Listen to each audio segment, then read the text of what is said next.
আসসালামু আলাইকুম। Right click IT institute থেকে সবাইকে স্বাগতম। আমি শারিফ মেহেদি রিয়াদ আপনাদের সাথে আলোচনা করছিলাম গ্রাফিক ডিজাইন ক্লাস নিয়ে। তো আজকের ক্লাসে আমরা যা দেখব তা হচ্ছে ক্যাশ মেমো ডিজাইন। আমরা বিভিন্ন দোকান থেকে যখন একটা কোনো প্রোডাক্ট কিনি তারা কিন্তু আমাকে একটা ভাউচার দেয়, ওই ভাউচারটাকে বলা হয় ক্যাশ মেমো। তো সেই ডিজাইনটাই আমরা আজকে দেখব। তো আমরা একটা নাম দিলাম ডিজাইনের ক্যাশ মেমো, আউটপুটের নাম দিলাম। নাম্বার অফ আর্টবোর্ড সেটা 1 থাকবে। সাইজটা আমার ক্যাশ মেমোটা তুলনামূলকভাবে একটু ছোটো সাইজের হয়, তো এটা আমি ওয়াইড 5.5 আর হাইট দিলাম 8.5 দিলাম বাই 8 দিলাম। ওরিয়েন্টেশন আমি পোর্ট্রেট রাখবো, রেট আমার 0.125, বাকি সেটিংসগুলো আমার আগের মতনই। ওকে, এই যে দেখেন আমার একটা আর্টবোর্ড আসছে, অর্থাৎ এই আর্টবোর্ডে আমি এখন আমার ক্যাশ মেমো ডিজাইনটা করব। তো ক্যাশ মেমো ডিজাইন করার আগে আমি এটার ট্রিমারটা দিয়ে নেই।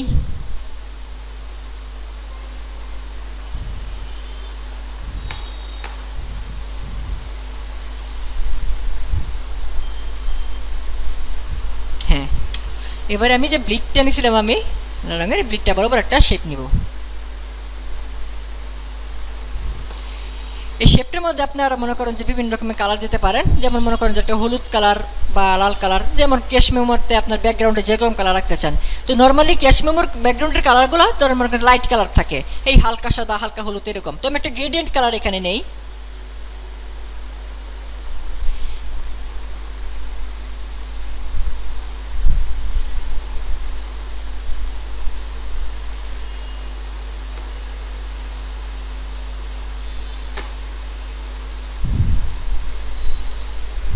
এটাকে আমি চাইলে এখন ঘুরিয়ে আরও সোজা করে দিতে পারবো গ্রেডিয়েন্টটা।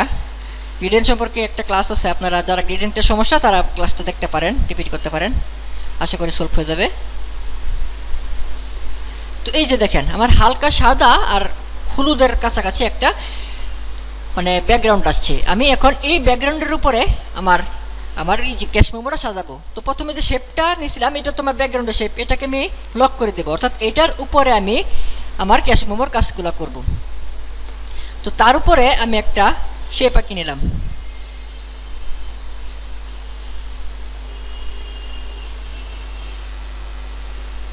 ফিল্টারটা নান করে রাখলে আমার কাজটা সুবিধা হবে।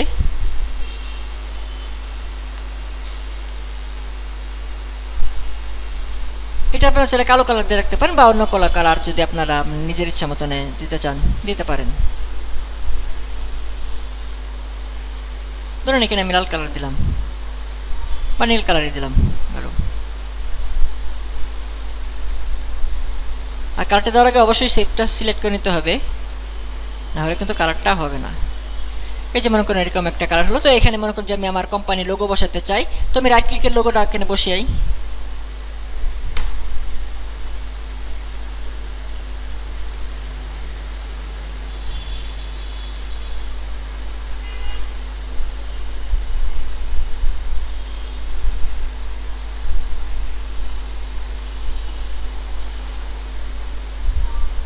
তার পাশে আমি আমার কোম্পানির নাম লিখে দিই।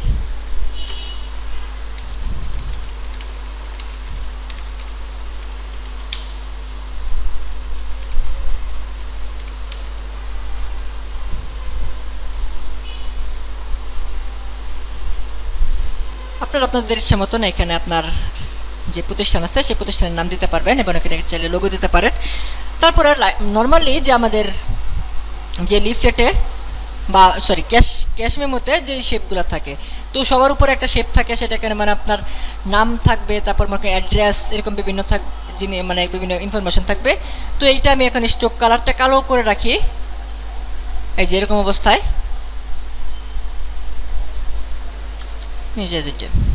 এখানে একটা লাইন নিলাম,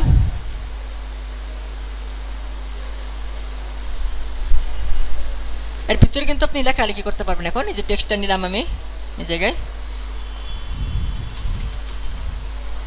নেম একটু বড় করি,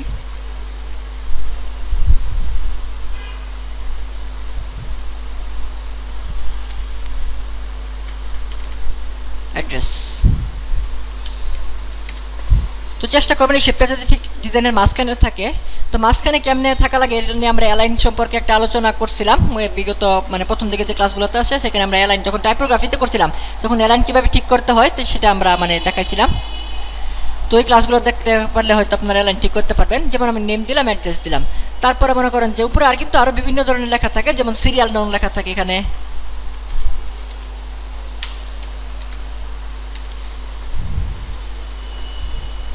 এই যে এখানে কিন্তু সিরিয়াল নং লেখা থাকে, লেখাটা আমি বোল্ড করে দিতে চাইতেছি।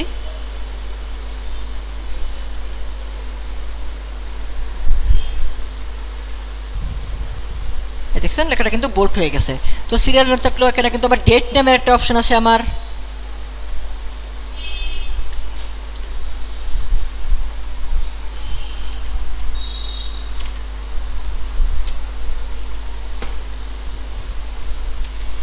নর্মালি একটা ক্যাশ মেমোতে কিন্তু এগুলো থাকে, সিরিয়াল নং প্রথমে, তারপর ডেট, তারপর আপনার নেম, অ্যাড্রেস।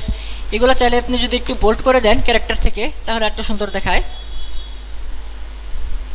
এই যে বোল্ডটা করবেন মনে করেন যে এখানে আপনি চাইবে মানে আপনি কোন ফন্ট নিতে চান তা, আর নিচে যে রেগুলার লেখা এটা মানে রেগুলার মোডে আছে। আপনি ইটালিক চাইলে ইটালিক, সেমি বোল্ড চাইলে সেমি বোল্ড। আমি বোল্ড চাইতেছি, বোল্ড হয়ে গেল, আমার নেম অ্যাড্রেসটা আমার বোল্ড হয়ে গেল, অর্থাৎ আমি এখানে বিভিন্ন নাম লিখতে পারবো। এরপরে এখানে আমি আরেকটা শেপ নিলাম, একটু স্পেস রেখে।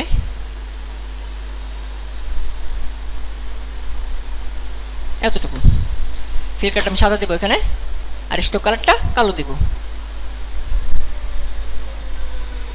এটা আশা করি সবাই তৈরি করতে পারবেন। এখন দেখেন এখানে আমার বিভিন্ন যে ঘরগুলো থাকে, এটা হচ্ছে আমার সিরিয়াল নং, এর জন্য আমি একটা ঘর তৈরি করলাম। অবশ্যই লাইনগুলা এইখানের সাথে, এখানে রেক্টিংগুলোর সাথে আর এই লাইনগুলোর সাথে যদি অ্যাডজাস্ট হয়ে থাকে, যদি একটু মনে করেন যে আপনার একটু কম থাকলো বা একটু বেশি থাকলো তো আপনার ডিজাইনটা কিন্তু সুন্দর দেখায় না। নর্মালি আপনারা যেরকম থাকে ডিজাইনের এরকমই করার চেষ্টা করবেন। অল্টা শেপ ধরে আমি এখানে মনে করেন যে প্রোডাক্ট নেমের জন্য আলাদা একটা ঘর তৈরি করলাম। প্রোডাক্ট নেমের ঘরটা নর্মালি একটু বড়ই থাকে। তারপর মনে করেন যে আমি কোয়ান্টিটি, অর্থাৎ কত টাইম প্রোডাক্ট নিতে চাইতেছি।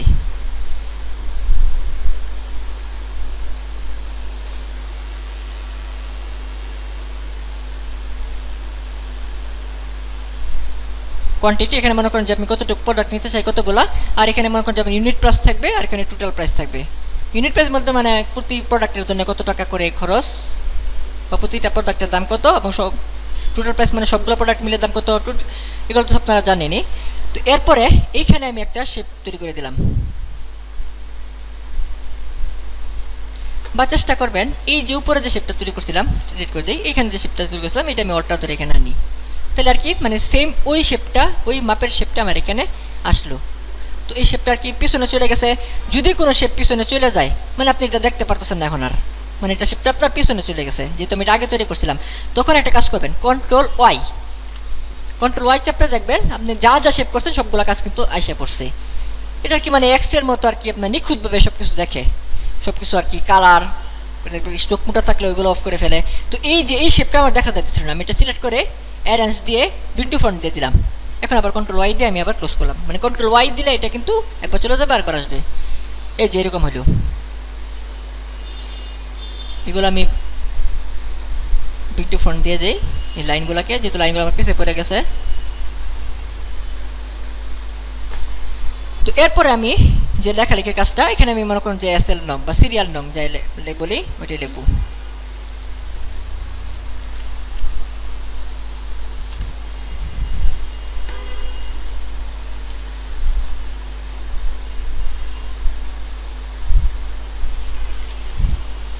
তারপরে প্রোডাক্ট নেম নামে একটা ঘর বানাতে পারি আমি। এখানে ভুলেও লেখা কেউ আউটলেট করবেন না, কারণ আপনার যে কোনো সময় এটা এডিট করা লাগতে পারে। প্রোডাক্ট নেম দিলাম। তারপরে এখানে থাকবে মনে করুন যে কোয়ান্টিটি,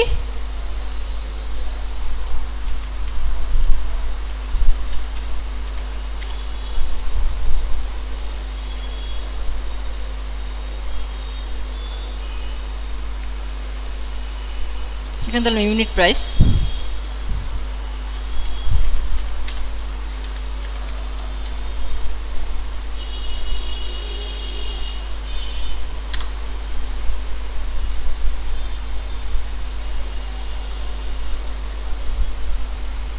তারপর এখানে দিলাম টোটাল প্রাইস।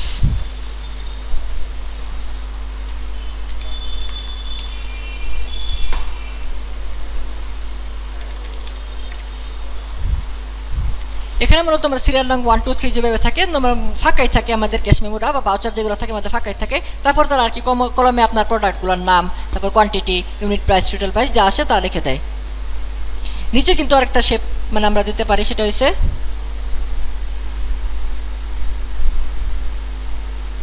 এটা সাদা থাকলো এবং স্টোক কালারটা কালো।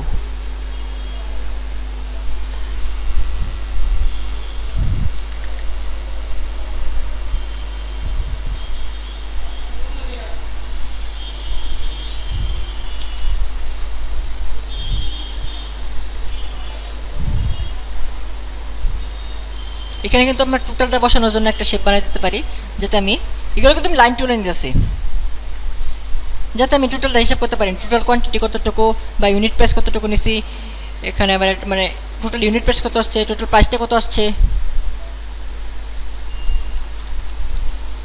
আমি এখানে টোটাল লিখে দিতে পারি।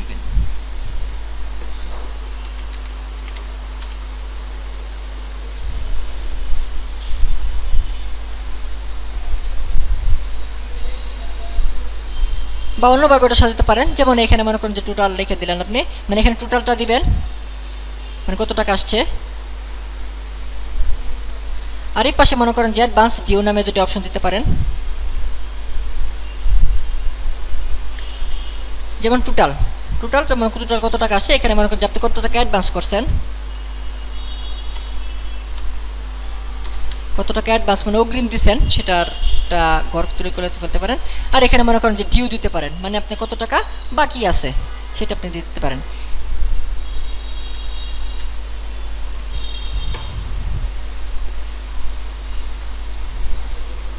আর এইখানে আপনি একটা লেখা দিতে পারেন যেটা হচ্ছে ইনওয়ার্ডস, অর্থাৎ অনেক সময় আমরা দেখা থাকে যে টোটাল তো আমরা টাকাটা আমরা মনে করেন যে হিসাব করছি, কিন্তু অনেক সময় পরে নিচে আবার লেখা দেয় কথায় কত বা এক কথায় মানে কথায় কত টাকা আসে এরকম। ইনওয়ার্ডসটা আমি এখানে একটা ঘর করে দিতে পারি, ইনওয়ার্ডসের পর একটা কোলন দিয়ে রাখি, যাতে আমি বুঝতে পারি যে এখানে আমার কথায় মানে টাকা লিখলে আমি মনে করেন যে আমার এখানে 22,000 টাকার ধরে মানে প্রোডাক্ট নিলাম, এখানে 22,000 আমি লিখতে পারি, বুঝছেন। এই কিন্তু একটা আমার মানে লিফলেট ডিজাইন হয়ে গেছে। তারপর নিচে আপনার সিগনেচার একটা ঘর করে ফেলতে পারেন, এটা একটু উপরে থাক। এখানে আপনার সিগনেচার একটা ঘর করতে পারেন, যেমন একটা লাইন, এই লাইনের মধ্যে আপনি তার নিচে সিগনেচার লেখাটা নর্মালি একটু ছোটোই থাকে।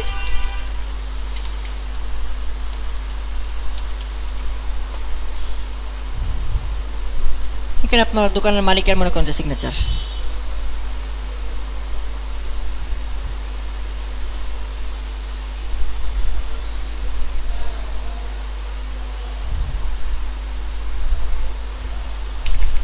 এই কিন্তু মোটামুটি একটা লিফলেট ডিজাইন তৈরি হয়ে গেছে। আপনারা চাইলে আপনাদের নিজের ইচ্ছা মতো আরও বিভিন্ন leaflet design cash memo design তৈরি করতে পারবেন।